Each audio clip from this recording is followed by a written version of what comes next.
Coogs house. Jake Retzlaff is out at BYU, meaning that the Big 12 is even more open for business, and the Houston Cougars should be jumping right in the mix.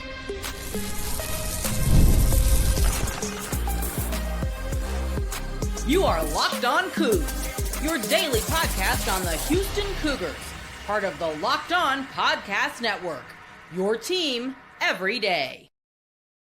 Welcome to Locked On Cougs, the daily podcast about your Houston Cougars. I'm your host, Houston-born teacher and coach Parker Ainsworth. And whether you're a Houston fan or just a hater who came to stop by, thank you for making Locked On Cougs your first listen of the day. We appreciate you making me your first listen each and every day here at Locked On Cougs. If you want to join the conversation, but you don't know what to say, tell us in the comments down below if you're a Jimmy John's guy or a Potbelly guy. We're trying to go for the national brands here, sandwich companies. Obviously, always got their particular favorite local one. But tell us in the comments down below. Today's show is brought to you by FanDuel, America's #1 sports. More on that fun later. We've got some not so fun stuff to talk about with BYU on their side, but in football terms, that might help you. So we'll talk about that in a second. Spoiler alert, that segment might go long. We'll also talk some about the lack of a Big 12 media poll. And then in the third and final segment, thought experiment, we're going to talk about what the idea of a media poll should even do. But first, Jake Retzlaff, Jake Retzlaff was accused, allegedly, of sexual assault in a civil trial 6 or 8 weeks ago at this point, and they'd been relatively silent. We talked about this back when it happened. This was a possibility. On Friday, Jake Retzlaff's legal team publicly stated that there was relation between he and a Jane Doe back in, I believe it was November, was the fall for sure of 2023. This case just came to light recently, where some, a lot of layers to why it came to public recently, I guess, and all of that. But that's all been, frankly, very well covered over on Locked On Cougars, BYU, and Jake Hatch. The big thing here for BYU was that Retzlaff, his side of the story, admitted to consensual relations with this young woman, and that is a big violation of the BYU Honor Code. Athletes have been asked to leave campus for that before. This is not a joking matter or a short-sighted matter. I mean, people have been asked to leave campus, and it does sound like there was a suspension coming. Anywhere between a low end, we were seeing 3 games. The more likely end was more like 7 games or so like that. It does think that was being reported on Sunday morning, but by Sunday afternoon, Jake Retzlaff had told the university it sounded like he is leaving campus. Now, he is a grad transfer. That does mean that he has his degree and all of that, and it used to mean he could go wherever he wanted, whenever he wanted. Those rules changed in 2024, however, and he should have theoretically, if he was going to leave, hopped in the portal. I believe that they're going to be like pushing some against the NCAA on that. It sounds like his legal team will be, but if you can get eligibility quickly based on wherever he ends up landing. I will also say that as far as Jake Retzlaff's camp goes, he has 1 year left of eligibility, and for what it's worth, he thinks he's going to try and push to get the NFL. If you're like, Parker, why are you talking about the football side of this whole thing? A much bigger thing is at play here. This is a sports podcast. We'll be covering this from the sports angle, and we will get to the Houston angle in a second. I want to stress that we will talk as if innocent until proven guilty. We will also not be trying to call anyone liars or anything like that on this podcast. That's not the goal of any of this, and frankly, it's really icky and gross, and that kind of stuff happens. However, as a sports podcast, this is Jake Retzlaff at BYU. This is all how it's unfolding, right? And that hurts the Big 12 in a sense because he's probably leaving the Big 12. It sounds like he's looking to get to Notre Dame or Northwestern. One rumor had Utah. BYU, it sounds like, will not be keeping his eligibility from happening on their end. So I don't think that he'd be transferring in conference, let alone in state, to a rival. But as far as the football side of this goes, for the rest of the conference, while they're figuring themselves out at BYU, and they need to, the Big 12 got a little bit easier for a team like Houston to come in and win. BYU was good last year, top 15 in the country at the end of the year, got as high as seventh nationally in the AP poll, and they cashed in the NIL era when I got a bunch of people in the transfer portal, a bunch of high-end recruits. They won 11-2 last season. The two losses were a weird game versus Kansas the week after, a win over Utah in the rivalry game, and then at Arizona State by just 5 points as well. They beat SMU, who would play in the ACC title game, and then go on to play in the college football playoff. And BYU is feeling pretty good about their chances coming into the conference this year. And now they're bluntly quarterbackless. Not for part of the season, I mean, they're quarterbackless for all intents and purposes. And it's essentially July. If you're new to college football's off season, July is a really down month. Coaches will take kind of a like recharge vacation before plugging it all back in when they get back to get into fall camp. You'll see student athletes maybe do some online work back at home. It's a lot of weightlifting and running and not a whole lot of practices. You might see guys doing like quarterback led captain's drills or whatever, but it's not the same kind of intensive practices you'd see in June. And the quarterbacks at BYU are three guys with minimal experience. The favorite may be a freshman that's wearing number 47, and that doesn't bode well for them. BYU was on some sites projected to win between like the over/under mark on some betting sites was 7.5 to 9.5 games, depending on what part of the year you were in, and how close, frankly, to today we were in all of that. And listen, while Houston doesn't play BYU this year, this does open up the conference. BYU was a conference contender with an easy schedule. They had tough games with their rival Utah and then Iowa State and Texas Tech, but they didn't have Baylor, Kansas State, Arizona State, three of the favorites in Vegas right now, right? They had a pretty easy schedule, and that does kind of feel like it takes one of the favorites off the board. Now, they have a lot of NIL dollars. They can go do a lot of things in the transfer and all of that. I guess they wanted to find some waiver way to find someone in and get them in. It would not surprise me. It would not surprise me to see Jake Retzlaff fill out a similar waiver to get into wherever he's trying to get into as well. Again, like I said, it does not sound like BYU is going to do anything to impede him from getting to his next location. It would be about he and his legal team versus the NCAA.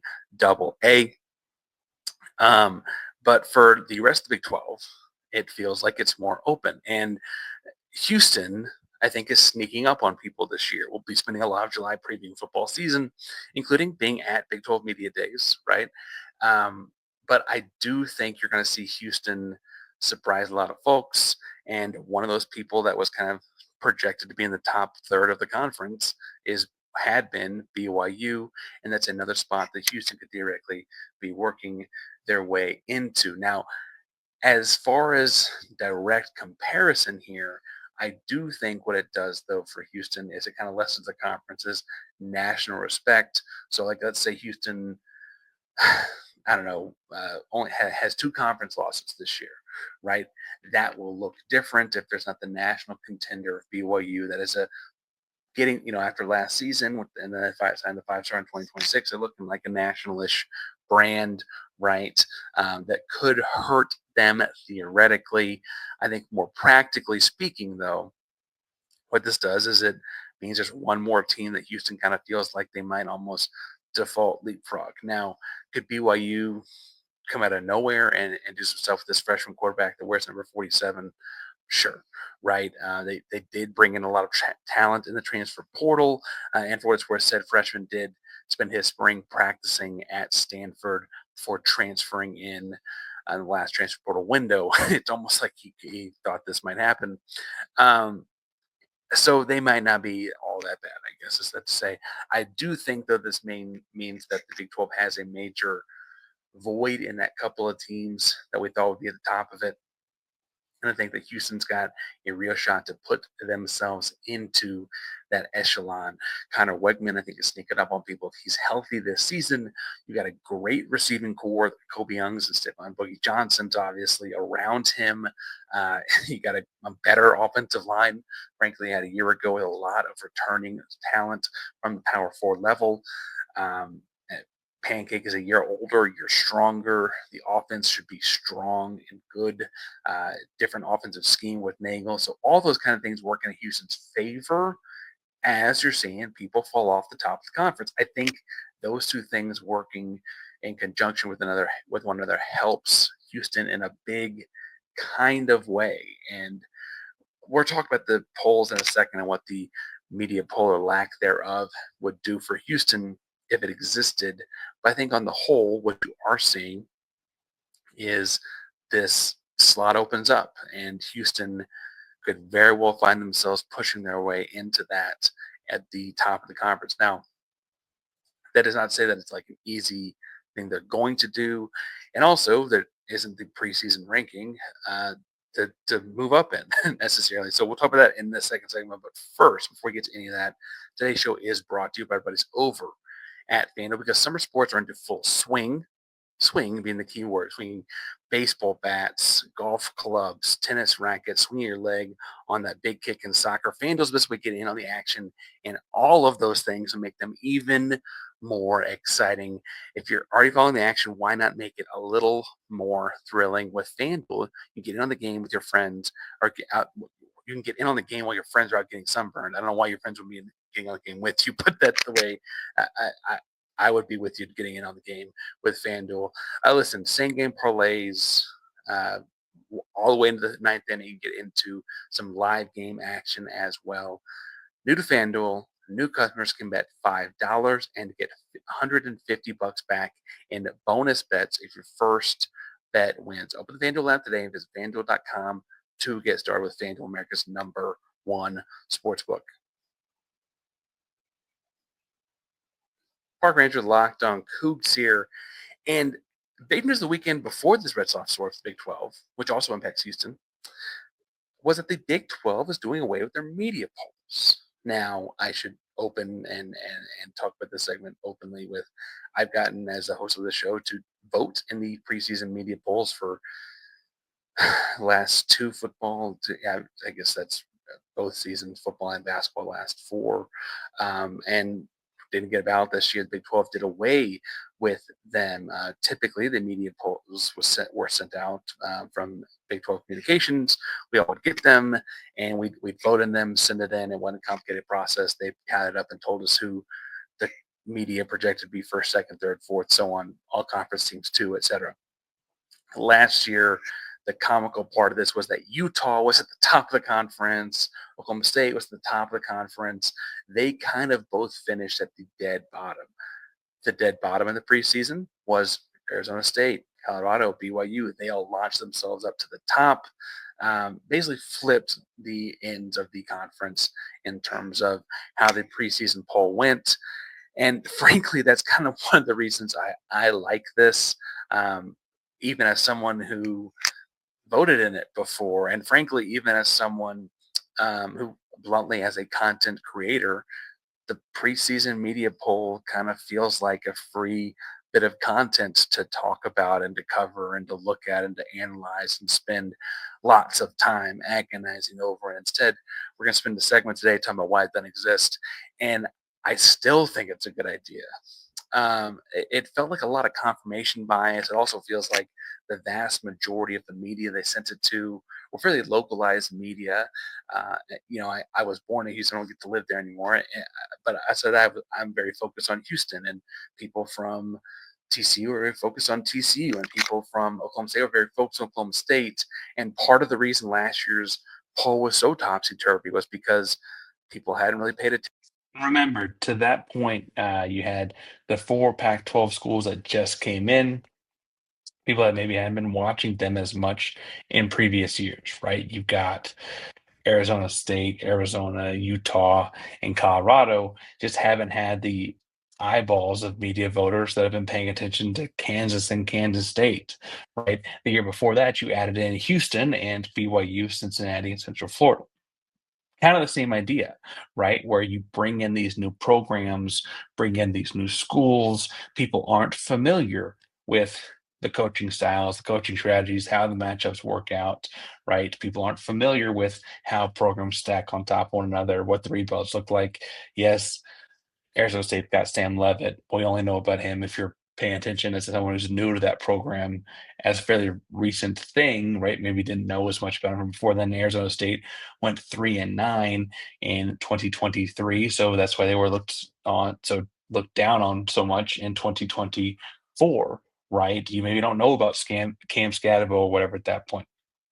So the Big 12, I think, doing away with this poll is frankly kind of doing itself a lot of favor in that sense. Now, I do think it's worth mentioning that if ultimately your point or your goal or whatever was to put some spotlight on someone in the conference, the Big 12 probably needs it as much as anyone, right? I think as a ginger, I can say this: the Big 12 kind of feels like the redheaded stepchild, right, of these power conferences, and it doesn't have the traditional blue blood power, right? And the Big Ten actually did away with this preseason media poll themselves a while back at this point. And one of the arguments for what the Big Ten was like, you're all just going to put Michigan, Ohio State at the top. They're already getting all the spotlight. Let's just wait on it, right? Well, there's not that national spotlight program yet for the current iteration of the Big 12. Now, will I talk about it, how I think Houston can get there? Yeah, it's going to take time, but sure, right? Can other programs say the same? Probably so, right? I mean, the all the oil money we see pouring into Tech, or all the NIL money we see pouring into BYU, or whatever, right? Like, there are programs that think they got a shot at that kind of thing, right? But on the whole, with no blue blood program, no like familiarity to the national audience in that sense, you're looking at like a way to shine a spotlight. Like, hey, preseason poll says Houston's number one. Let's go look at them, put them on your television screen, watch them this Saturday, right? That's what you're doing with that. And obviously, the top couple of teams will probably also be ranked in the AP national poll. We'll talk about that some in the third segment. But truthfully, it would have helped like the teams ranked fourth, fifth, sixth that maybe didn't quite make that national poll, right? And so that is what you're looking at here. Now, I still think the pros of cutting it outweigh the cons. I think it helps people watch the actual football instead of looking at the numbers next to the team names. Now, can we get the national audience to do that with Big 12? We'll see. I do think it's another moment where it feels like Brett Yormark is being different, and he's looking forward, and he's looking at the future. But I don't think he's so far off in all of this. Full disclosure, I don't like national polls at all. That's kind of a spoiler for the third segment. We'll talk about that in a second. Um, but with last year's poll being so chaotic and so just plainly wrong, I think it made this a really easy decision.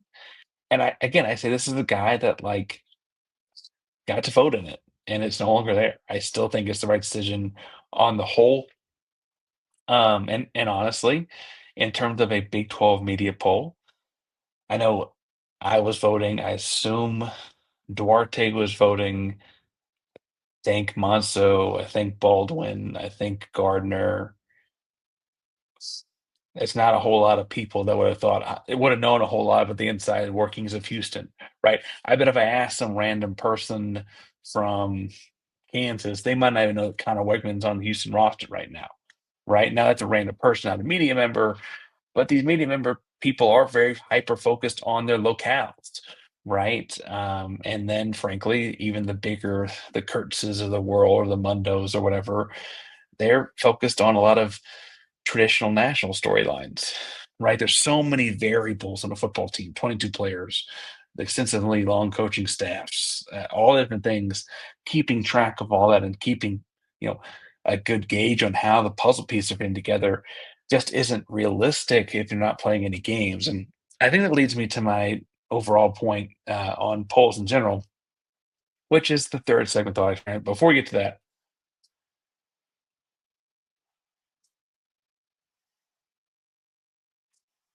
Park Rangers Locked On Coogs here, and we're jumping into the third segment, Thought Experiment.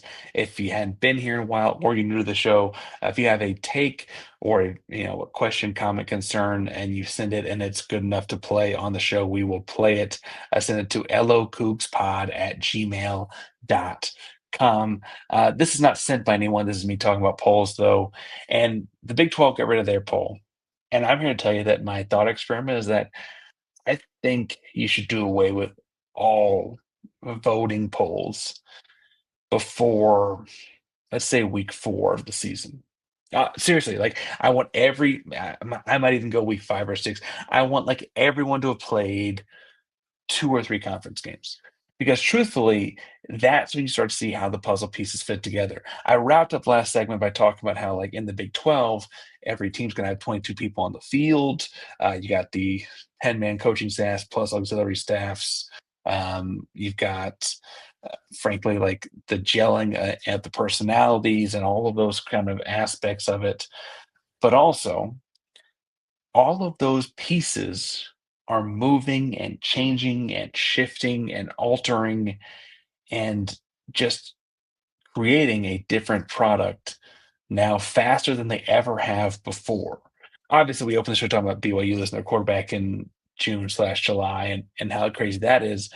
But Houston themselves lost a pair of DBs that would have probably made a preseason all-conference team if there was one at the end of spring practice. Right now, do I think, as someone who follows the team, that they can replace them? Yeah. Do I think that they got good defensive minds in place to put things together and kind of cover that up? Yeah, I think they'll be okay. But the national person might not. They just see good player, good, and they're out, and not think about schemes or think about fits or think about, McCutcheons or who came in or what, all those different things, right? And I get that some of that is maybe me feeling like a little brother with Houston, and some of that too. Brian, our recruiting guy, tells me I have way too much little brother syndrome, which is ironic because I'm an oldest child, but that's fine too. Um, I do think though that the national polls are based on helmets and brands and logos and all that kind of jazz and big dollar signs, and that's just the way that they are. And we will look back in December, and we'll be doing college football playoff rankings and who should get what and who should get this and da da da da da. And it'll be like, well, Timbuktu State beat the number 4 ranked team back in September. And it's like, yeah, that number 4 ranked team was ranked number 4 in September and had a precipitous fall over the course of the season, and that's no longer really a top 10 win, but it counts as a top 10 win because when you beat them, they were in the top 10. When they get ranked in the top 10, back in July, with people throwing around with shorts and helmets on, like it just doesn't equal the same thing. A preseason poll should not exist across the board, period. Should the Big 12 be balancing themselves with this, where they don't have one, but there will be a national IP poll? Different question, right? I think that's a fair, valid concern. But on the whole, there's no reason to be ranking teams months before you see them play. I would say you should wait a month till after you see them play, because they'll play that first couple of games. And frankly, I don't think Stephen F. Austin is quite a pushover for Houston. Not to say that Houston's got a problem with Stephen F. Austin, but they're not like a dweller program or anything like that, right? But you'll see, I'm sure UT will beat some small school up, and I'm sure Oklahoma will do the same, and I'm sure A&M will do the same. They'll beat these small schools up, and one of those first 2 matchups, run the score up, get some points, whatever, and have fun with it. And I don't think that's a good point to measure it either. Frankly, I think you get to conference play. You play a couple of conference teams that are used to getting ready for you every year, that are used to coaching against you every year, that are familiar with you, right? Yeah, they have video from those non-conference games too. That's when I think you should start ranking. Once you've seen them play teams that are ready to play them, you've seen the football, you watch the ball, right? That's when I think you should start ranking teams. And I don't think you should ever do that before then. I don't think, honestly, any of these rankings are doing anything to help football either, right? Like, if the argument is putting a spotlight on things, all we're doing with the preseason poll is putting a spotlight on the same programs we always put them on. Like, let me guess, Georgia's going to be good. Let me guess. Think you're pretty high on Alabama. Let me guess, Ohio State gonna be good this year. Like that's all we're doing here, right? Oh, real big stinker here. You put Miami in your top 10. Oh man, crazy chaos. Right? Like that's what we're doing with this kind of thing, right? And if we wait till a couple of conference games get played, you can actually have some data to support that. I think Ohio State's gonna be good this year because I guess last year you would have said Will Howard. I suggested really well at Big Ten play. Fits in great with the offensive staff, right? Those kinds of things, right? Can you try and predict it? Yeah, sure. Do you have any idea what you're talking about? No, it's got to work, man. Like I hate the way it insists on itself too, right? Because you'll talk about like big win here, big win there, big loss here, big loss there, whatever, and it'll be based on these nonsensical polls. Well, so then in December, when I can tell you that like so and so was a no good team, they shouldn't have been any Notre Dame went down and beat A&M, and I can tell you like, hey, A&M wasn't very good, and it's like, well, they were ranked such and such. It's like, yeah, but they were ranked such and such in July, right? Oh yeah, but like I was like, but Notre Dame wanted to get. I mean, Notre Dame ended up being good last year, but hypothetical example, right? Like, but like that, who cares, right? And I would get rid of all of it. And I think Yormark may be feeling the same. And so he's getting rid of the Big 12, right? And so we'll see how that goes. I don't think the nation's cutting these AP polls anytime soon. Frankly, because as I mentioned with the Big 12 poll, way too many people really stroke the ego with this kind of thing, right? I mentioned I got to vote in the preseason Big 12 polls for football and basketball the last couple of years. And, there's not one to vote on right now. That's the way that goes, right? But I do, for what it's worth, think that's a good move for the better. I don't think that national people will feel that way about taking away their way to influence things, right? That is something you work a long time to get to. And I think you feel like you've got some say and some skin in the game and that kind of stuff on it too.